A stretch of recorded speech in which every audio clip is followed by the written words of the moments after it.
I think truth is the keynote of all acting or of all artists, and I don't really understand what Ken's saying. A Streetcar Named Desire was shot in 1951, and Vivien Leigh had a breakdown while filming. The team was mistaken in thinking she was only acting. It wasn't acting that the cameras caught that day.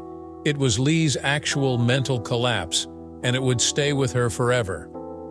This is the true tale of how one of the most notoriously difficult roles in Hollywood history drove a brilliant actress to her breaking point.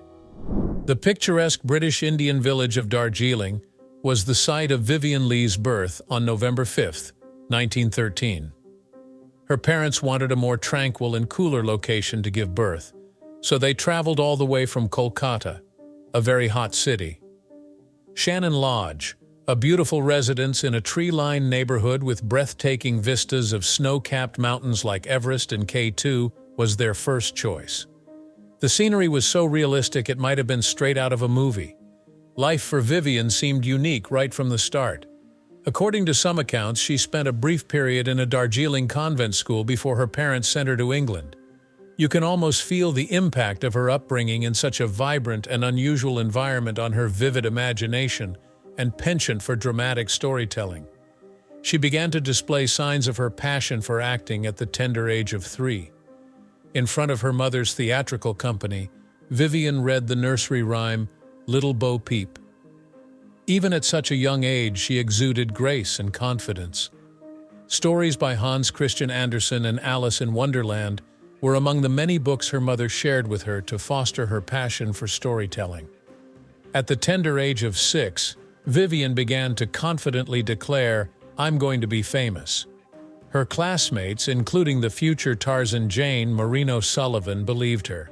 At the age of 6, Vivien's parents enrolled her at the Convent of the Sacred Heart, an austere English school.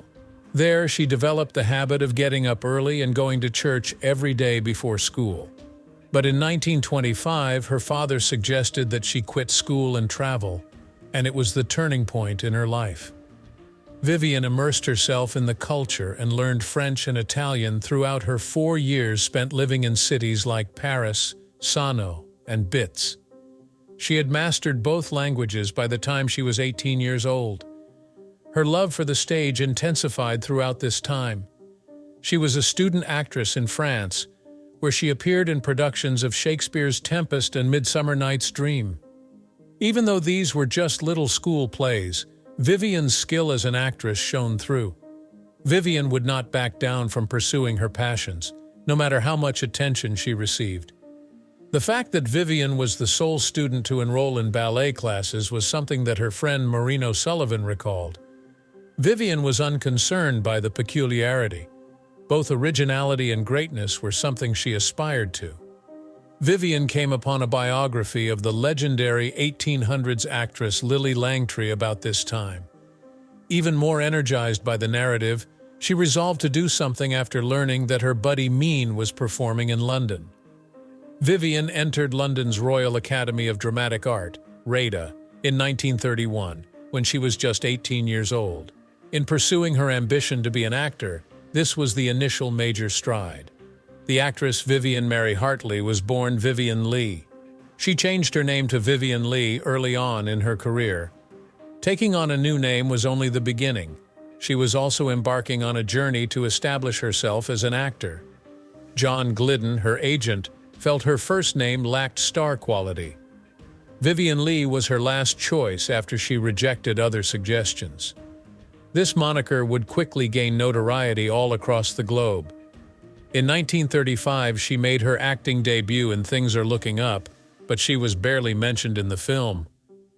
The picture opened doors for Vivien, despite the fact that it was a low-budget British movie that didn't receive much notice. Her stage debut was in The Bash that same year. Despite the play's failure, she met producer Sidney Carroll, who recognized her talent thanks to it. In a different piece, The Mask of Virtue, he offered her a second opportunity. For Vivien, this was her shining moment. Anyone who saw her perform was blown away. When word got out about her emotive performances and expressive visage, she was hailed as the essence of English girlhood. Not surprisingly, her star began to rise.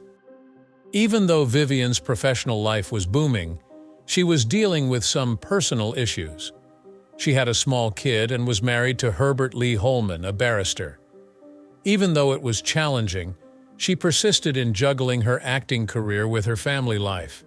She persisted in her efforts, and before long, news about her was spreading across Britain.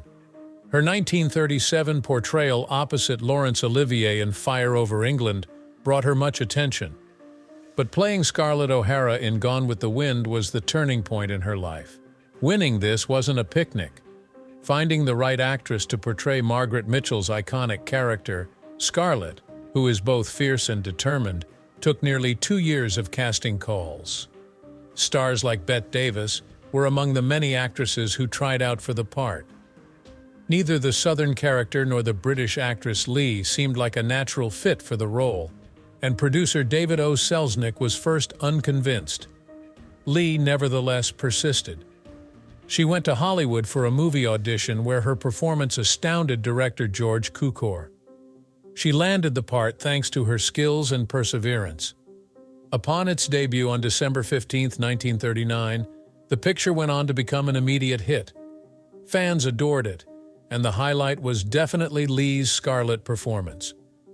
Critics lauded her performance, saying Scarlett was fearless, complex, and irreplaceable. The film became one of the all-time top earners at the box office. On February 29, 1940, at the Academy Awards, Leigh achieved a historic moment. She made history as the first British woman to ever win the Academy Award for Best Actress. Her words were genuine and full of humility. "I am not a film star, I'm an actress," she proudly declared to the world, demonstrating her dedication to her profession. However, new obstacles arose along with fame. Overwhelmed by the attention, Leigh felt overwhelmed. Anxiety and self-doubt were constant companions for her. A number of reviewers and members of the general public questioned whether an actress from Britain could successfully portray a Southern woman, and she was the subject of continual comparisons to other actresses. Those who had doubts were silenced by her extraordinary performance. Nobody could have imagined Scarlett without her ability to bring the character to life with such passion and nuance. Vivien Leigh and Laurence Olivier's lives were irrevocably altered in 1936 when they crossed paths at London's Old Vic Theatre. Leigh was only starting her career in theatre, whereas Olivier was already a household figure. There was an instant connection between them. Their charisma, talent, and good beauty all worked together to bring them together. Their marital status was the issue. Olivier was seeing actress Jill Esmond, while Leigh was seeing attorney Herbert Lee Holman, but their bond was too powerful to ignore. Their once close relationship quickly blossomed into an affair that was the envy of their friends and neighbors. Their romance, which developed as their careers took off, captivated audiences. Olivier has always had great respect for Leigh's acting. She has the ability, in his opinion, to be on equal footing with him. At the Old Vic, they started appearing together in productions of Shakespeare's plays, such as Hamlet. Their on-stage and off-stage bond deepened as they continued to collaborate. Their connection appeared impenetrable. Their divorces were completed by 1940 for both of them. With only a few of close friends present, including Catherine Heen and Ronald Colman, they were married in a modest ceremony in California on August 31st. In addition to being a union of love, their marriage was a union of cooperation. Their on-screen chemistry made them a force to be reckoned with. That Hamilton Woman, 1941, was a popular film starring them. Laurence portrayed Admiral Horatio Nelson, while Vivien portrayed Emma Hamilton. Their performance was more authentic because of their real-life romance. The film's themes of love and sacrifice resonated deeply with audiences during 1/2 because they mirrored the realities of the moment. Both actors received high marks for their performances, and the picture was a commercial success. Vivien was already a household name thanks to her Oscar for Gone with the Wind. Laurence Olivier and Vivien Leigh made a triumphant return to Britain in 1943. In the same year, Leigh made the decision to go to North Africa to provide entertainment for soldiers who were fighting. She turned down a $5,000 weekly Hollywood contract to help fund the war effort. There was a price to pay for her extraordinary devotion. She became ill with a severe cough and fevers after performing for the troops under difficult conditions. Leigh was diagnosed with TB in her left lung the next year, in 1944, by physicians. After spending weeks in the hospital, she made a full recovery, but her ordeal was far from done. A pregnancy was announced by Leigh in 1945 when she was filming Caesar and Cleopatra. She was devastated since she had a miscarriage. Anxiety and despair set in as a result. She suffered a nervous breakdown while she was down and out, sobbing uncontrollably. Although nobody recognized it at the time, this was the initial indicator of her bipolar disease. Eventually, Olivier figured out the pattern. After days of boundless activity, he would experience profound depression and violent breakdowns. After the incident, Leigh felt guilty and remorseful but couldn't recall what had transpired. After Leigh's recovery, she was able to resume acting in 1946. A smash hit in London, her play The Skin of Our Teeth included a stellar cast. Anna Karenina, 1948, and Caesar and Cleopatra, 1947, were two of her less successful films from this era. A significant factor that hindered their prospects for success was the Hollywood boycott of British films. An amazing event occurred in 1947 when Olivier was knighted for his theater services. Leigh accompanied him to Buckingham Palace to witness the ceremony. After that, people started referring to her as Lady Olivier. She continued to be known as Vivien Leigh in social circles following their divorce. Despite everything she went through, Leigh never lost her elegance or drive, which served as an example to everyone around her. Laurence Olivier and Vivien Leigh toured New Zealand and Australia for 6 months in 1948. Olivier had just become a board member of the Old Vic Theatre, thus raising money for them was the objective. Olivier co-starred with Leigh in 2 films, The School for Scandal and The Skin of Our Teeth, and he was the primary actor in Richard III. Audiences really adored their performances, making the tour a resounding success. Leigh had her share of problems, including restless nights and a week-long illness.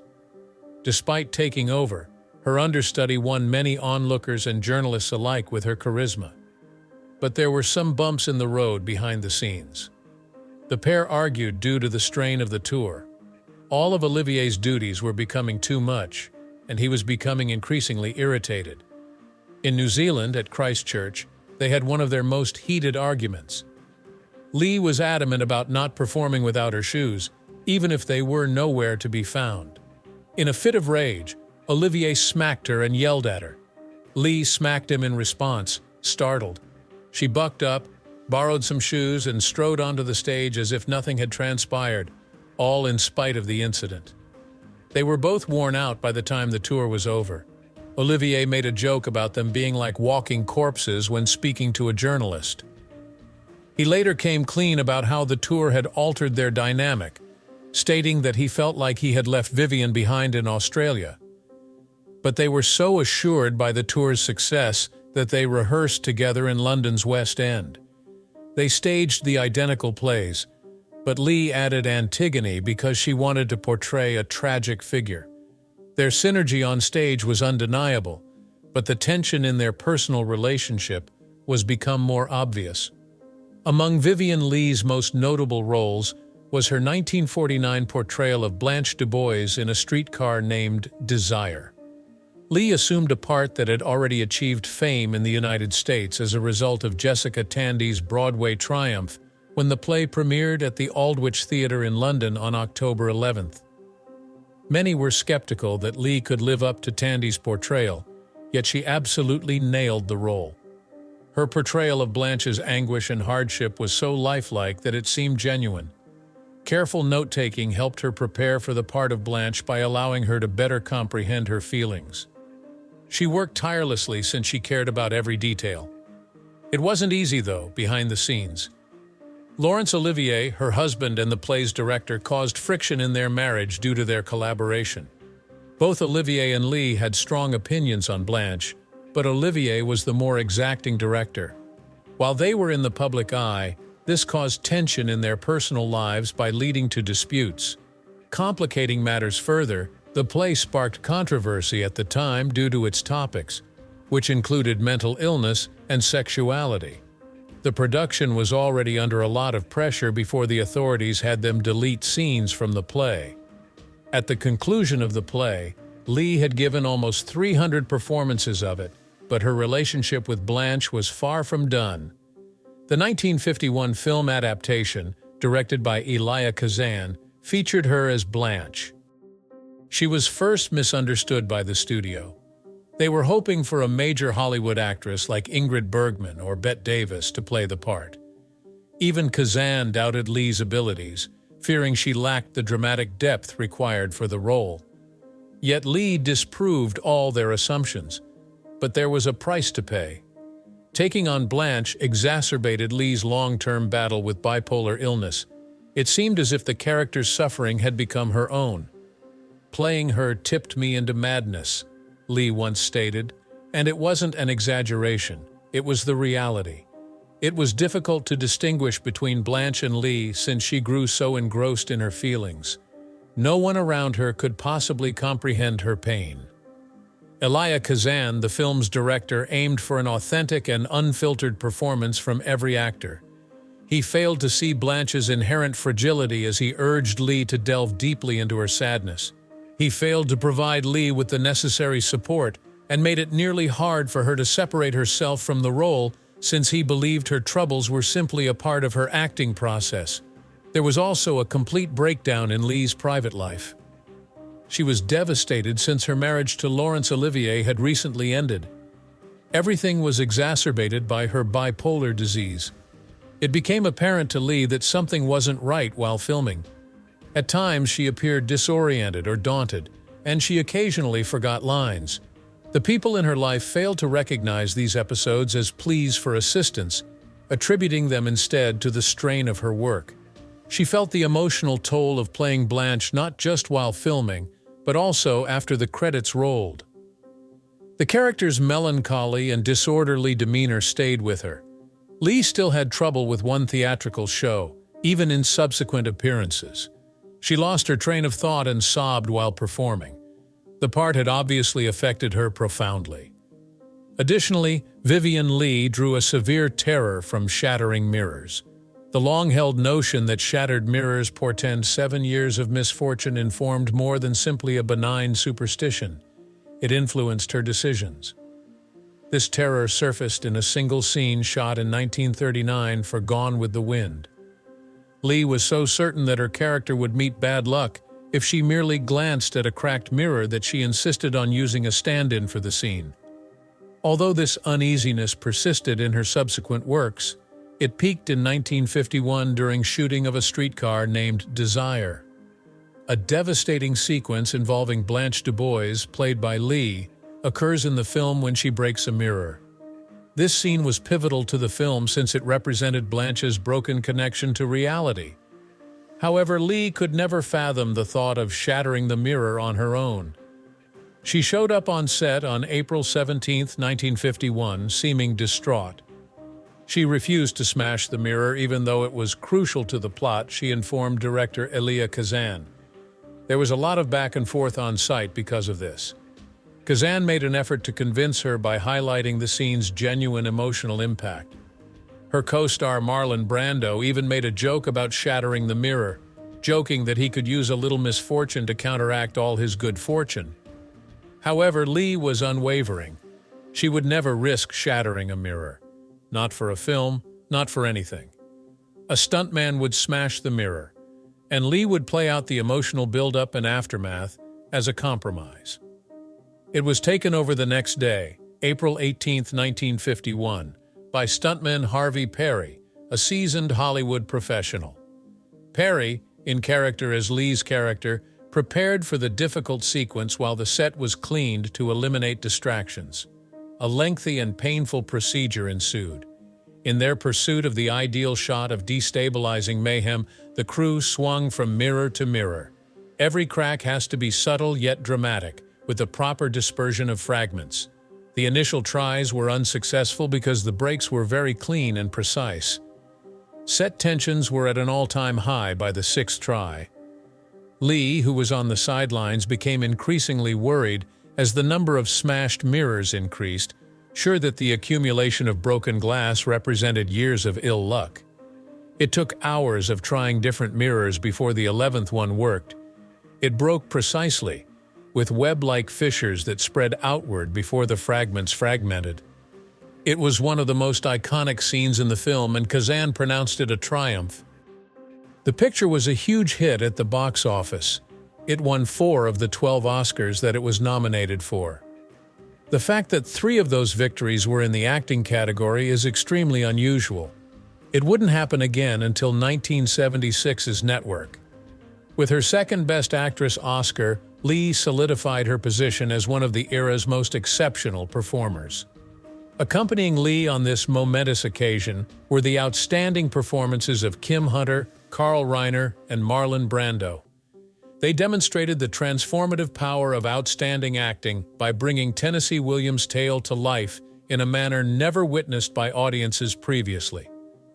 The stage was Vivien Leigh's favorite place in the world. Despite her cinematic successes, she still found time to embark on a career-defining role in the 1963 Broadway musical Tovarich, which she played at the age of 49. This was her debut performance in a musical, and it premiered on March 18, 1963, at the Broadway Theater. Leigh had never taken a singing or dance class, so it was a daring move. An adaptation of a French drama, the plot centered on nobles from Russia who found employment as servants in Paris during the Russian Revolution. Leigh had to sing, dance, and talk with a Russian accent for her role as Grand Duchess Tatiana Petrovna. At 264 performances, the production was a respectable hit for Broadway in its day. The exceptional part was Leigh's commitment. For over 7 months, she performed 8 gigs every week while fighting bipolar illness and severe TB. Her enthusiasm for acting kept her going, even though her health sometimes left her so exhausted that she needed to be carried to her dressing room after performances. When Leigh made the switch from serious parts to musical comedies, critics couldn't believe it. Everyone was amazed by her singing and dancing, even though she hadn't had any instruction. She achieved her goal.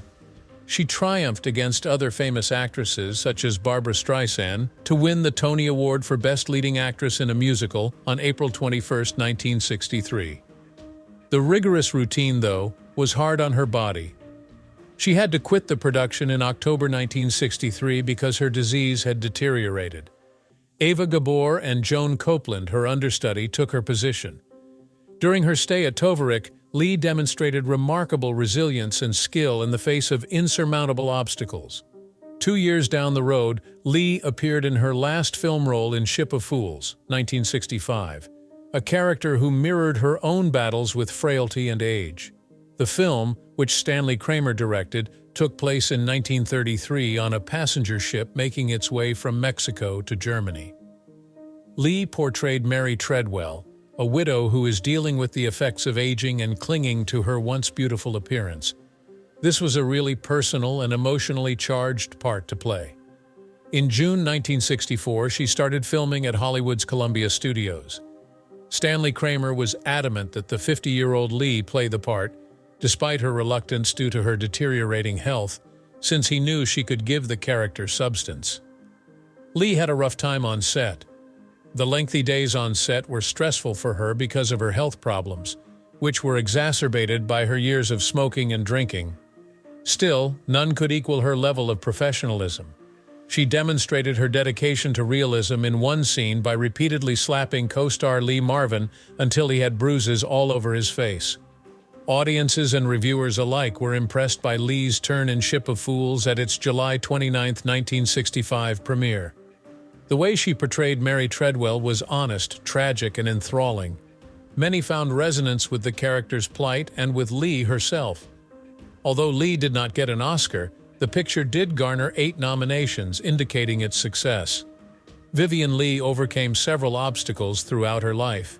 She battled serious depression and bipolar illness during the 50s and 60s by undergoing electroconvulsive treatment, ECT.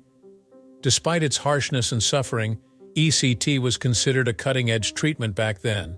Seizures caused by electric currents sent through the brain were thought to be a treatment for mental disease, therefore doctors tried it. After Leigh suffered a nervous breakdown on set of Elephant Walk in 1953, she went in for her first session. She was emotionally and physically traumatized by these procedures. Severe convulsions were a side effect of the procedures that were performed without anesthetic or muscle relaxants. Bones or teeth might shatter or fall off sometimes. After several of these sessions, Leigh's memories would be cloudy and jumbled. In a tragic turn of events, she performed in Duel of Angels in 1960, immediately following an ECT treatment. The electrodes left visible burns on her temples, which the audience could see. Leigh continued with the treatments in the hopes of finding relief, despite the discomfort. A catastrophic turn occurred in her narrative on July 8, 1967. That night, her husband Jack Marriott took a performance in a play and left her at home. She was sound asleep when he got back at midnight, but he discovered her lifeless on the floor a little while after that. That night, Leigh succumbed to TB, a disease she had fought for years. It is quite probable that she collapsed while attempting to walk to the restroom due to her lungs filling with fluid. Her age was a mere 53 years. Everyone was stunned when she died. To commemorate her, West End London theatres turned out their lights for 1 hour, a move that demonstrated her significance to the entertainment industry at the time. Juggling many roles at once, she was getting ready to perform in a new play. Sadder still is the fact that her passing occurred at the same time that MGM was preparing to re-release Gone with the Wind. Her exceptional acting skills made Vivien Leigh a legend. She gave a legendary performance as Scarlett O'Hara in the film Gone with the Wind. The picture became the highest-grossing picture of all time when inflation was taken into account, and it also won her an Academy Award for Best Actress.